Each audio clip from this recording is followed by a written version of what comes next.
Habari za wakati huu, karibu tena.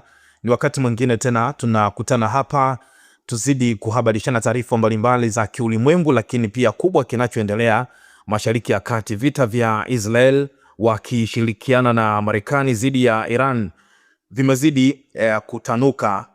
Kwa nini Urusi hajamsaidia Iran katika vita hivi? Ni moja kati ya maswali ambayo watu wengi sana wamekuwa wakijiuliza. Lakini swali lingine ni kwa nini Iran hamshambulii moja kwa moja Marekani? Yaani hashambulii moja kwa moja Marekani, lakini anashambulia nchi ambazo zipo Mashariki ya Kati lakini zinamsapoti Marekani, na kwa namna moja ama nyingine kwamba nchi hizo zimeruhusu Marekani kujenga kambi zake za kijeshi. Fahamu ya kwamba Marekani pia hapigani vita moja kwa moja kutoka Marekani.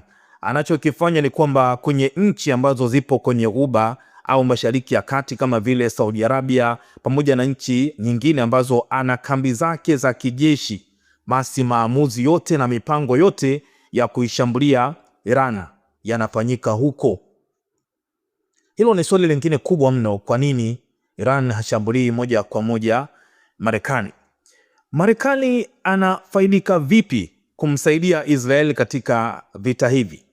Ni swali lingine la kujiuliza. Kwa nini Marekani katika kila vita vinapotokea kati ya Iran na Israel, Marekani anamsapoti Israeli kwa muda mrefu sana na akawekeza pesa nyingi sana Israel kwenye upande wa kijeshi kumsapoti katika mapambano. Ananufaika na kitu gani haswa Marekani?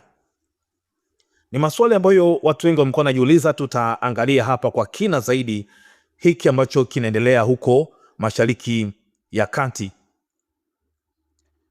Vita vya Marekani hivi ambavyo kwa sasa vinazidi kutanuka, Marekani na Israeli dhidi ya Iran, kwa namna moja ama nyingine vimeiweka Urusi ya Vladimir Putin katika hali isiyoeleweka. Kwa upande mmoja, mapigano ya Mashariki ya Kati yanaondosha mazungumzo na rasilimali za nchi za magharibi kutoka kwa kile kinachotokea Ukraine. Kumbuka Vladimir Putin, Urusi kwa sasa ipo kwenye vita na Ukraine, lakini pia hapo katikati kumekuwa na mazungumzo ya kusitisha vita kati ya Trump pamoja na Vladimir Putin. Kwa hiyo hiki ni kitu kimojawapo pia ambacho kinapelekea Urusi isiingie moja kwa moja katika vita hivi. Nitakupa fakti nyingine kubwa mno ambayo huenda Urusi ikiingia katika vita hivi ambavyo tunavizungumzia kwa sasa, tukaiona vita ya tatu ya dunia ikitokea.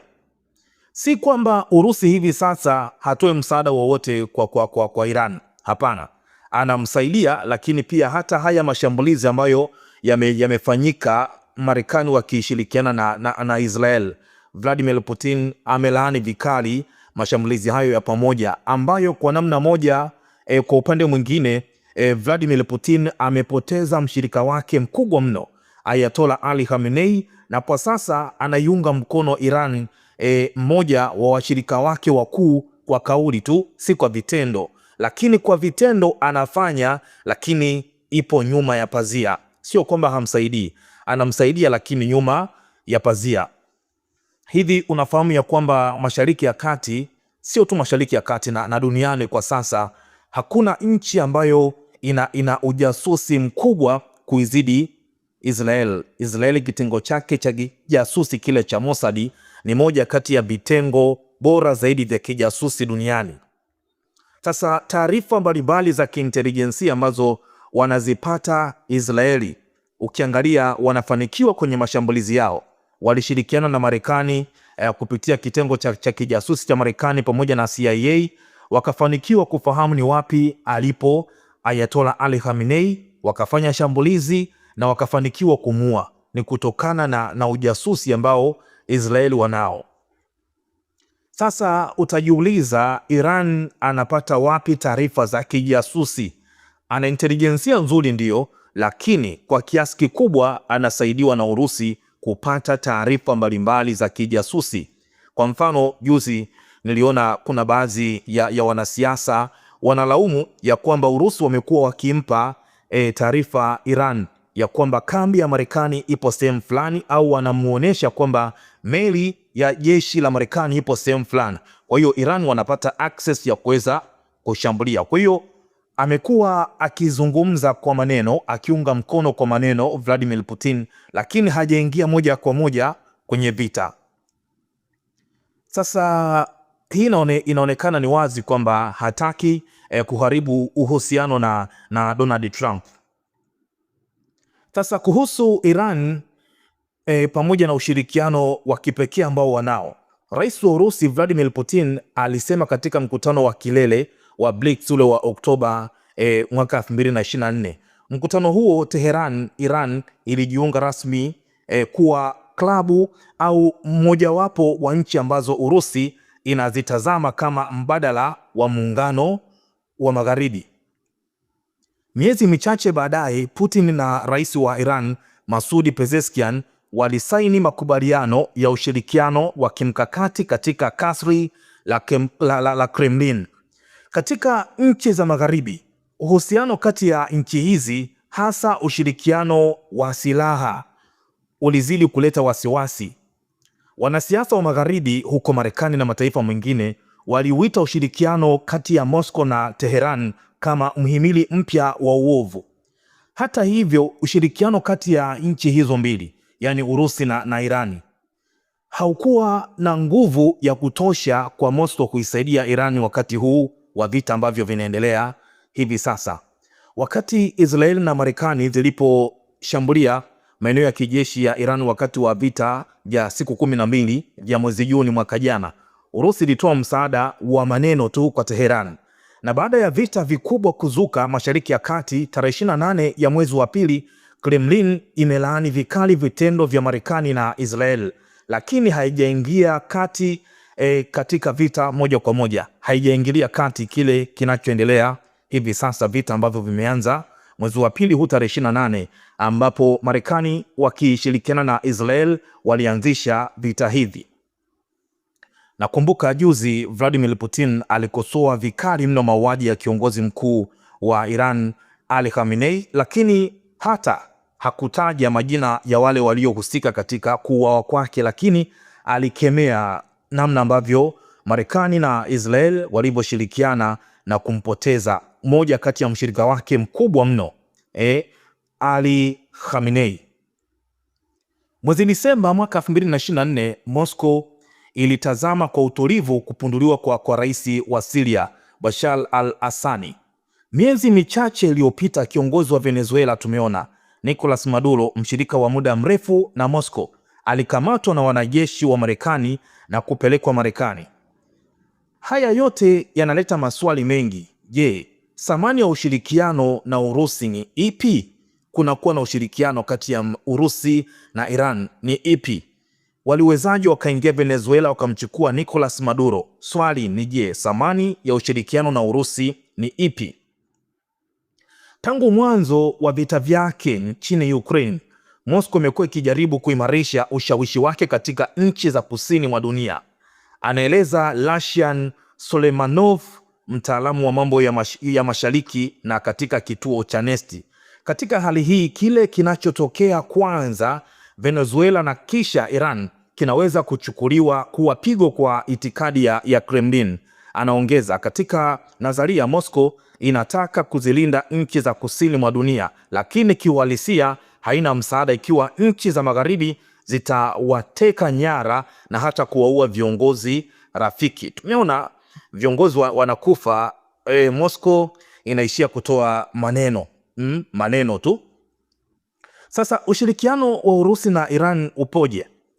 Kabla ya mashambulizi dhidi ya Iran mwezi wa pili mwaka huu, vyombo vya habari na waangalizi walielekeza ongezeko la vifaa vya kijeshi vya Urusi kwenda Teheran.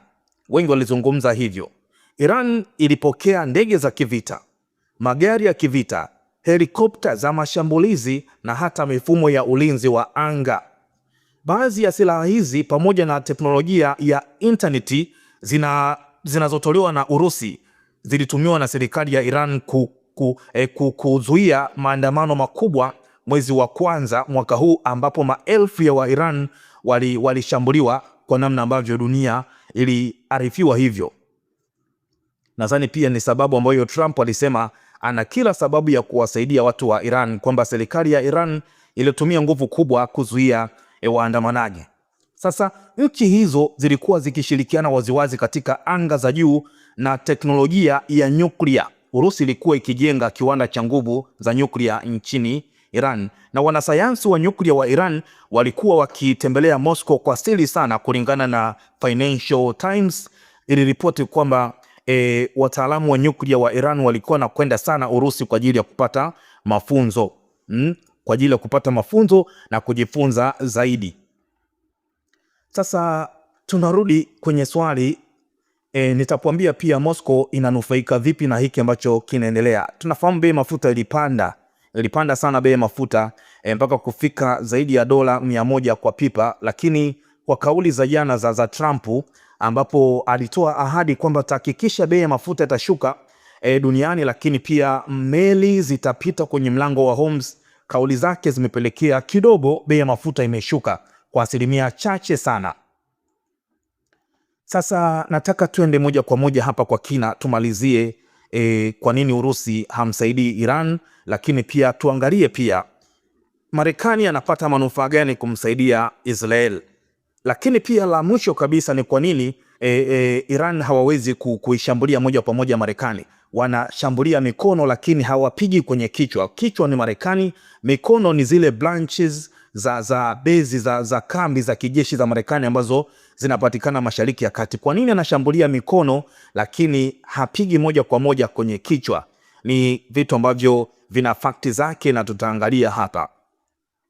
Kiufupi ni kwamba Urusi inacheza karata mbili. Urusi inalaumu mashambulizi ya Marekani na Israeli kwa maneno makali sana, ikiyaita uchokozi usio na sababu, lakini kiuhalisia Urusi haitaki kuingia kwenye vita vya moja kwa moja na Marekani. Badala yake wanatoa msaada wa siri. Kama nilivyokuambia hapo awali, kuna ripoti kuwa Urusi inawapa Iran taarifa za ujasusi pamoja na picha za satellite kuonyesha ni wapi meli pamoja na ndege za Marekani zilipo ili Iran iweze kushambulia. Hata hivyo, hawataki kutuma wanajeshi wao kwa sababu wanahofia kuanzisha vita kuu ya 3 ya dunia. Sababu nyingine ni vita vya Ukraine. Urusi bado imezama kwenye vita vyake nchini Ukraine. Nguvu zao nyingi za kijeshi, silaha na fedha zimeelekezwa huko. Kuingia kwenye vita vingine vikubwa Mashariki ya Kati kutaizofisha Urusi zaidi. Kwa sasa Putin anafurahi kuona Marekani inachanganyikiwa na Iran, kwa sababu hiyo inapunguza nguvu na umakini ambao Marekani ingewekeza kwa Ukraine. Sasa kuna faida za kiuchumi. Nitakwambia Moscow ananufaika vipi hapa kwenye hivi vita. Vita hii imesababisha bei ya mafuta duniani kupanda hadi zaidi ya dola 100 kwa pipa. Kama nchi inayouza mafuta, Urusi inapata faida kubwa sana kutokana na bei ya mafuta kupanda. Hivyo hali hii ya vurugu inamsaidia Putin kupata pesa zaidi za kufadhili miradi yake. Bei ya mafuta ikipanda ni faida kubwa mno kwa Urusi ambaye anauza malighafi ya mafuta. Lakini pia kuna makubaliano hayawalazimishi wao kupigana ambayo waliingia. Mkataba wa ushirikiano walioutia saini, Comprehensive Strategic Partnership mwaka 2025 unahusu ushirikiano wa kiuchumi, ulinzi wa mtandao na mazoezi ya kijeshi, lakini hauwalazimishi Urusi kuingia vitani kumlinda Iran kama nchi moja inapovamiwa. Si kama mkataba wa NATO. Kila nchi inajali maslahi yake kwanza, sio kama mkataba wa NATO. Kwa hiyo waliingia makubaliano kama hivyo, ushirikiano wa kiuchumi, ulinzi wa mtandao pamoja na mazoezi ya kijeshi, na si kuingia moja kwa moja kwenye vita endapo nchi mojawapo itashambuliwa. Lakini jambo lingine ni kwamba uhusiano na Israeli pamoja na nchi za Kiarabu, sio kwamba Urusi hana uhusiano na Israeli. Urusi ina uhusiano wa kidiplomasia na Israeli na nchi kama vile Saudi Arabia na Falme za Kiarabu. Akisaidia Iran kijeshi kwa 100%, ataharibu moja kwa moja rafiki wake na hizo nchi, jambo ambalo hataki lifanyike kwa sababu anataka kuendelea kuwa mpatanishi mwenye nguvu kwenye ukanda huo wa Mashariki ya Kati. Kiufupi tunasema kwamba Urusi inamsaidia Iran kwa maneno na ujasusi wa chini kwa chini, lakini hataki kuingia uwanjani yeye mwenyewe. Anataka Iran ipambane na Marekani ili Marekani ichoke, huku yeye akivuna faida ya bei ya mafuta na kupumua kidogo kule Ukraine, kwa sababu Marekani anakuwa amewekeza nguvu kubwa kwenye vita huku kumsaidia Israel. Marekani anafaidika nini kumsaidia Israel? Kumbuka kwamba Marekani haitoi msaada kwa Israeli kwa njia ya upendo tu. Kuna maslahi makubwa sana ya kiuchumi, kijeshi na kiteknolojia ambayo Marekani inapata katika kipindi hiki cha mwaka 2026. Sasa nitakutajia hapa baadhi ya faida ambazo Marekani wanazipata kupitia mzozo huu. Moja ni soko la ajira pamoja na biashara ya silaha. Asilimia kubwa ya pesa ambazo Marekani huipa Israeli kama msaada, takriban dola za Kimarekani bilioni 3.8 kwa mwaka, zinalazimika kutumika kununua silaha kutoka kwa makampuni ya Marekani. Hii ina maana kuwa pesa hizo zinarudi Marekani na kusaidia kulipa mishahara ya zaidi ya watu 20,000 kwenye viwanda vya silaha huko Texas, New York na majimbo mengine. Ni kama kuwekeza kwenye uchumi wao wenyewe. Kuna maabara ya bure na teknolojia. Israeli inatumia teknolojia ya Marekani kwenye vita halisi kama tunavyoona sasa dhidi ya Iran. Marekani inapata data muhimu sana, live data nyingi sana kuhusu jinsi silaha zao, rada pamoja na mifumo ya ujasusi kwa kutumia artificial intelligence inavyofanya kazi uwanjani. Hii inawasaidia Marekani kuboresha silaha zao bila wao wenyewe kuingia vitani moja kwa moja. Mifumo kama Iron Dome na David Sling sasa hivi inatumika kama beta site kwa ajili ya usalama wa Marekani dhidi ya mataifa makubwa kama China. Sasa kuna Pax Silika na teknolojia ya juu. Pax Silika na teknolojia ya juu. Mnamo mwezi wa kwanza mwaka huu 2026, Marekani na Israel waliingia mkataba mpya ambao unaitwa Pax Silika. Huu ni ushirikiano wa hali ya juu kwenye mambo makubwa yafuatayo. Jambo la kwanza ni artificial intelligence, AI. Hapa ni kutengeneza mifumo ya ulinzi inayojiongoza. Waliingia mkataba huo. Na pili ni semiconductors au chips. Israel ni kitovu kikubwa cha ubunifu wa chip ambazo ni moyo wa vifaa vingi vya kielektroniki, simu, laptopu na vitu vingine. Sasa Marekani inahitaji ushirikiano huu ili isizidiwe na China. Kumbuka mshindani mkubwa wa kiuchumi duniani wa Marekani ni China. Lakini kingine ni the unsinkable aircraft carrier. Kama ambavyo wanasiasa wa Marekani husema, Israeli ni kama meli ya kivita isiyoweza kuzama iliyopo katikati ya Mashariki ya Kati. Marekani haitaji kujenga vituo vingi sana vya kijeshi eneo hilo kwa sababu Israeli tayari ipo hapo kulinda maslahi ya Marekani, kama vile kuzuia Iran isitawale njia za mafuta. Kumbuka nishati malighafi ya mafuta ni moja kati ya kitu chenye thamani kubwa mno duniani, hata kwenye uchumi pia wa Marekani. Kuna ujasusi au intelligence. Kumbuka Israeli na mfumo wa ujasusi Mossad na uniti F8200 ambao hauna mpinzani katika ukanda huo wa Mashariki ya Kati. Marekani inapata taarifa za siri kuhusu vikundi vya kigaidi na mipango ya maadui zao ambazo wasingeweza kuzipata wakiwa mbali. Kwa ufupi ni kwamba Marekani inaona kuwa kutoa mabilioni kwa Israeli ni uwekezaji, wana investi, sio gharama. Inawapa nguvu ya kijeshi, inatengeneza ajira nyumbani na inawapa teknolojia ya kisasa zaidi duniani. Ndio maana unaona ukaribu huo. Sasa ni kwa nini Iran haiwezi kuishambulia Marekani moja kwa moja? Badala yake wanashambulia kambi zilizopo kwenye Ghuba, Mashariki ya Kati. Sasa jambo hili, Iran wamekuwa ni mabingwa wa mchezo huu kwa miaka mingi. Wakishambuliwa wanapiga huku. Kuna sababu kadhaa za msingi kwa nini Iran hashambulii moja kwa moja kwenye ardhi ya Marekani. Washington au New York anapiga bezi za Marekani kwenye Ghuba. Kwanza ni umbali na uwezo wa kijeshi. Hii inaitwa geography.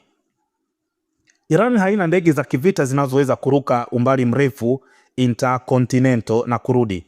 wala haina meli kubwa za kivita ambazo zinaweza kuvuka bahari ya Atlantic bila kuonekana. Ili kupiga ardhi ya Marekani unahitaji makombora ya masafa marefu sana, ICBMs, ambayo Iran bado haijathibitisha kuwa nayo yenye uwezo wa kufika hadi Marekani. Lakini kambi za Marekani zilizopo Iraq, Syria, Saudi Arabia na Qatar zipo sebuleni kwa Iran. Makombora yao ya kawaida ya masafa ya kati yanaweza kuzipiga kwa urahisi sana. Hii ni sababu moja kubwa mno ya umbali. Lakini sababu nyingine ambayo ni kuepuka kujiua inaitwa self preservation. Ukimshambulia Marekani kwenye ardhi yake unampa sababu ya kisheria na kisiasa ya kutumia nguvu zake zote, ikiwemo silaha za nyuklia, kuifuta nchi ya Iran kwenye ramani. Iran wanajua fika kwamba hawawezi kuishinda Marekani kwenye vita vya ana kwa ana. Kwa kupiga kambi za kijeshi ambazo ziko karibu, Irani inatuma ujumbe kwa Marekani kwamba tunaweza kukuumiza, lakini hatujavuka mstari mwekundu utakao kufanya utufute kabisa. Sasa hii ni mbinu ya kukata mikono kama nilivyokuambia mwanzo, asymmetric warfare. Badala ya kupiga kichwa, yani Marekani yenyewe, Iran inapiga mikono kambi za kijeshi na washirika. Lengo la Iran ni kuifanya Marekani ione kuwa kukaa Mashariki ya Kati ni gharama sana kwa maisha ya wanajeshi na kwa pesa.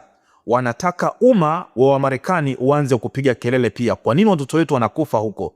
Tuliona Marekani inapokea miili ya wanajeshi waliouawa kwenye vita ambao Iran wamewashambulia na wamekufa. Watu watalalamika Marekani, kwa nini ndugu zetu wanakufa kule? Tuliona Bahrain watu waliandamana wanailaumu serikali, kwa nini imeruhusu Marekani kujenga kambi ya jeshi kule mpaka Iran inashambulia Bahrain. Ni vitu kama hivyo pia. Sasa nyingine ni udhibiti wa uchumi wa dunia. Kambi za Marekani kwenye Ghuba zipo karibu na njia kuu za mafuta duniani.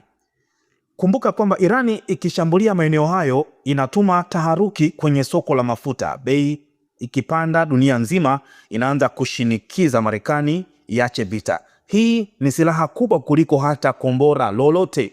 Ndio maana IRGC wameweka ulinzi kamili kwenye mlango wa Hormuz.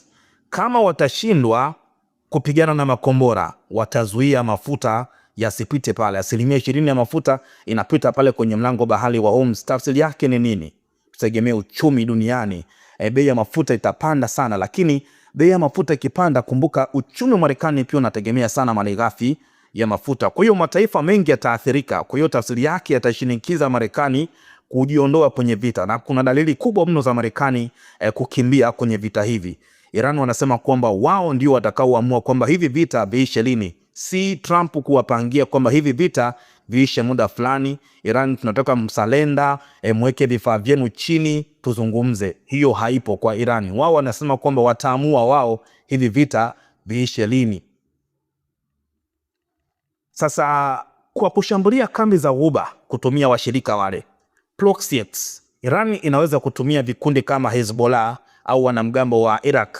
Hii inawapa uwezo wa kusema sio sisi tuliopiga, ni watu waliochoshwa na uwepo wa Marekani, jambo ambalo linaifanya iwe ngumu kwa Marekani kuanzisha vita kamili dhidi ya Iran moja kwa moja. Kwa ufupi ni kwamba Iran wanapiga pale ambapo wanaweza kufika kwa urahisi na pale ambapo maumivu yataisukuma Marekani kuondoka Mashariki ya Kati bila kuleta maafa yatakayofanya Iran iangamizwe kabisa kwenye ramani ya dunia. Sasa makombora pia, kwa nini sababu nyingine ambayo inapelekea Iran washinde kushambulia moja kwa moja ni makombora ambayo wanayatengeneza. Kuna utofauti mkubwa sana ya umbali kati ya hizi nchi mbili. Umbali wa kutoka Marekani hadi Iran, umbali kati ya Washington DC Marekani na Tehran Iran ni takriban kilomita kama 10,200 hadi 10,500. Huu ni umbali mkubwa sana ambao unahitaji makombora ya masafa marefu zaidi duniani, ICBMs au ndege zenye uwezo wa kuongeza mafuta angani ili kufika hadi Marekani. Iran bado hawajafikia huo uwezo. Sijui, lakini labda wamefikia, lakini hawataki kuionyesha dunia kama wamefikia huo uwezo. Lakini ni uwezo wa makombora ya Iran. Iran ina ghala kubwa la makombora kuliko nchi yoyote Mashariki ya Kati, lakini makombora yao yamegawanyika katika makundi yafuatayo. Moja, kuna short range SRBM, umbali au range yake ni kilomita 300 mpaka 700. Maeneo yanayofikiwa ni kambi za Marekani nchini Iraki, Kuwaiti na Falme za Kiarabu UAE. Kuna yale ya medium range NRBM, haya ni kilomita 1000 mpaka kilomita 2500.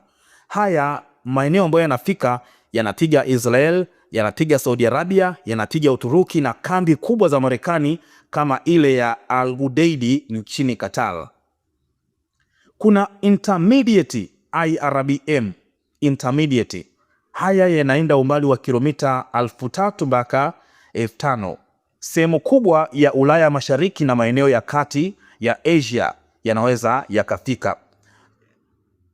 Sasa kombora lao lenye nguvu zaidi ni hilo ambalo wamelitumia juzi pia, ambalo linaitwa Khorramshahr 4 au Sejil. Linaweza kusafiri kati ya kilomita 2 hadi 2500. Hii ina maana kuwa Iran inaweza kuipiga Israeli na kambi zote za Marekani zilizopo Mashariki ya Kati kwa urahisi sana, lakini haiwezi kufika ardhi ya Marekani, yani USA mainland. Ni ngumu sana kwa kutumia makombora yao. Kwa sasa mpaka kufikia huu mwezi wa 3 mwaka 2026, Iran haina kombora lolote ambalo limethibitishwa kuwa linaweza kusafiri kilomita 10,000 kufika Washington. Ili kufanikisha hilo, wanahitaji teknolojia ya ICBM, ambayo ndiyo sababu Marekani inaweka vikwazo vikali kuzuia mpango wao wa anga, ikihofia kuwa maroketi yanayopeleka satellite angani yanaweza kugeuzwa kuwa makombora ya masafa marefu. Sasa mbadala wake, Iran wanatumia ndege zisizokuwa na rubani, drones, kwa sababu hawawezi kupiga Marekani moja kwa moja kwa makombora. Iran inatumia mbinu nyingine kama cyber attack, kushambulia mifumo ya kompyuta ya Marekani, proxies, yani kutumia vikundi vilivyoko karibu na maslahi ya Marekani, na drones zao kama Shahidi zinaweza kusafiri umbali mrefu, lakini bado hazina uwezo wa kuvuka bahari ya Atlantic kufika mpaka Marekani. Kwa hiyo kijeshi, Iran imejizatiti kupiga adui wa karibu, Israeli na kambi za Ghuba za Marekani, ili kumlazimisha adui wa mbali Marekani aondoke kwenye eneo lao. Ipo hivyo tu. Nadhani kwa wale ambao wanafuatilia hivi vita watakuwa wamenielewa sana. Ningependa pia utochea maoni yako kwa taarifa kama hizi, lakini pia kila ambacho unaona tunafaa pia kukifahamu, share na sisi, na nina mengi pia ya kuwajuza. Kubwa karibu nasi na nitawahabarisha almost kila kitu kinachoendelea huko Mashariki ya Kati. Nimekupa sababu kwa nini Urusi hajaingia moja kwa moja kwenye hivi vita, lakini pia Marekani ananufaika vipi kusaidia Israel, lakini pia ni kwa nini Iran hawawezi kuishambulia moja kwa moja Marekani, badala yake wanapiga mikono badala ya kushambulia kichwa, yani kuipiga Marekani moja kwa moja. Tuchia maoni yako na tukutane pia wakati mwingine. Bye.